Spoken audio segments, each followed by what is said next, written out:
Sakti gigit jari, pemain keturunan Altafkan gabung bersama Schalke 04 usai dicoret dari Timnas Indonesia U17. Informasi selanjutnya, balas dendam Erick Thohir buntut klub ogah lepas pemain ke Timnas U23. Persija gagal dapat bantuan renovasi stadion. Dan informasi yang terakhir, tim nasional, kekuatan Timnas Indonesia U23 masih ditakuti Malaysia di Piala AFF U23. Bagaimana informasi selanjutnya? Simak selengkapnya di sini bersama saya untuk Anda.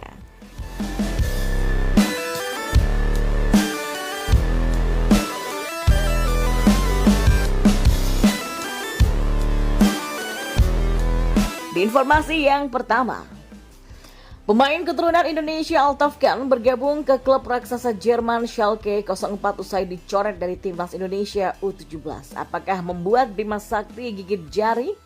Ya, pemain keturunan Indonesia Altafkan bergabung bersama Schalke 04 usai sebelumnya masuk seleksi Timnas Indonesia U17 yang dipersiapkan untuk Piala Dunia U17 namun dipulangkan oleh Bima Sakti.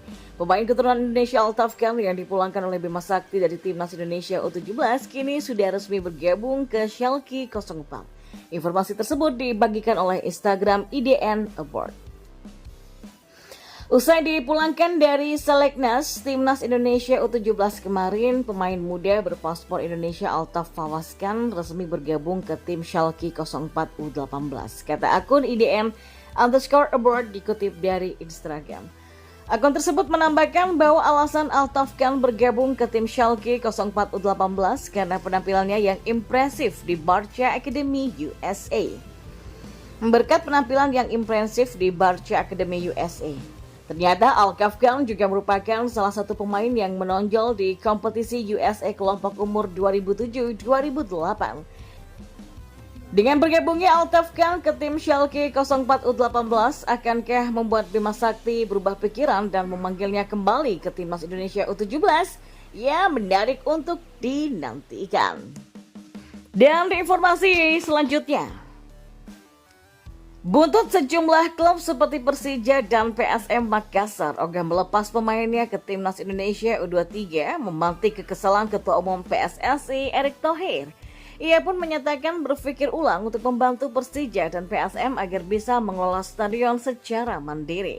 Diketahui Persija ogah melepas Rizky Ridho untuk panggilan Timnas U23, sementara PSM memilih menahan Zaki Ashraf dari panggilan Timnas. Dua pemain itu tak lepas dengan alasan Piala AFF U23 2023 bukan agenda dari FIFA. Padahal Rizky Ridho dan Zaki Ashraf mau membela Timnas Indonesia U23 di ajang tersebut. Menanggapi itu, Ketua Umum PSSI Erick Thohir mengatakan akan berpikir ulang untuk membantu klub yang balelo tersebut. Ya kan boleh ya, saya memikirkan kalau mereka mikir-mikir bantu Merah Putih. Saya juga boleh dong mikir-mikir bantu klub, boleh nggak? Kata Erick Thohir di lapangan A Kompleks Gelora Bung Karno GBK Senayan, Jakarta Pusat. Mantan Presiden Inter Milan itu menjelaskan bahwa pemerintah berencana merenovasi stadion-stadion dan setelah itu ada peluang kepengurusannya diberikan kepada klub. Ya, ini kan ada renovasi stadion oleh pemerintah besarannya 1,9 T. Di situ pemerintah akan juga melihat kesempatan klub untuk mengelola stadion seperti Persita Tangerang, seperti di Bandung. Nanti saya catat ada rekomendasinya. Saya bukannya mengancam, tapi ya saya mau membangun klub yang cinta Indonesia juga dong. Pasti juga supporter akan sedih tuh, karena pasti supporter ada yang namanya Merah Putih, ada yang Persija, ada yang namanya PSM. Apalagi kita sedang memfasilitasi stadion untuk dimiliki PSM, termasuk Jakarta International Stadium atau JS ini kami renovasi untuk Persija juga, bukan cuma untuk timnas doang, kata Erick Thohir. Dan informasi yang terakhir, Timnas Indonesia U23 dipastikan tampil di Piala AFF U23 2023 tidak dengan para pemain terbaik yang dimiliki. Namun meski begitu pelatih Timnas Malaysia U23 El Farasan justru tetap waspada. Timnas Indonesia U23 memang tidak membawa sejumlah pemain bintang Piala AFF U23 2023. Contohnya adalah Rizky Ridho, Zaki Ashraf, Adi Satrio hingga Witan Sulaiman.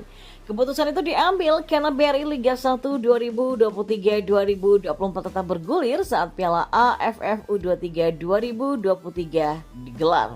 Namun Ella Farasan ingin timnya tidak meremehkan kekuatan pasukan Sinteyong tersebut. Indonesia memang menurunkan skuad terbaik mereka dan dengan pelatih skuad utama sebagai penanggung jawab. Para pemain mereka akan bersemangat untuk menunjukkan bahwa mereka berada di level yang berbeda, kata Ella Farasan seperti dikutip oleh Berita Harian. Timnas Indonesia U23 datang ke Piala AFF U23 2023 dengan status juara SEA Games 2023. Dan inilah yang membuat Timnas U23 mendapatkan status favorit pada ajang nantinya. Ya, tim Indonesia U23 berada di satu grup dengan Malaysia di Piala AFF U23 2023. Mereka tergabung di grup B bersama Timor Leste juga. Pada laga perdana, Malaysia langsung berhadapan dengan Timnas U23. Pelatih Ella Farasan menganggap laga ini sebagai tes nyali untuk timnya. Ini bukan aksi yang gampang, tetapi semua pertandingan sangat penting buat kami. Merupakan pengalaman yang baik untuk melihat bagaimana kami meningkat dibandingkan sebelumnya, tegas Ella Farasan. Sementara itu pelatih Sinteyong menyebut skuad yang dibawa ke Piala AFF U23 2023 bukanlah yang terbaik, namun Sinteyong menegaskan pihaknya akan berusaha keras memberikan yang terbaik. Kami ikut turnamen AFF U23. Memang skuad kali ini bukan yang terbaik karena Liga 1 masih berjalan. Tapi kami tetap akan menjadi timnas U23 yang bekerja secara maksimal untuk merah putih, tulis Sinteyong di akun Instagramnya. Ajang ini menjadi edisi yang kedua yang diikuti oleh timnas Indonesia U23 setelah 2019. Ketika itu timnas Garuda Muda berhasil menjadi juara.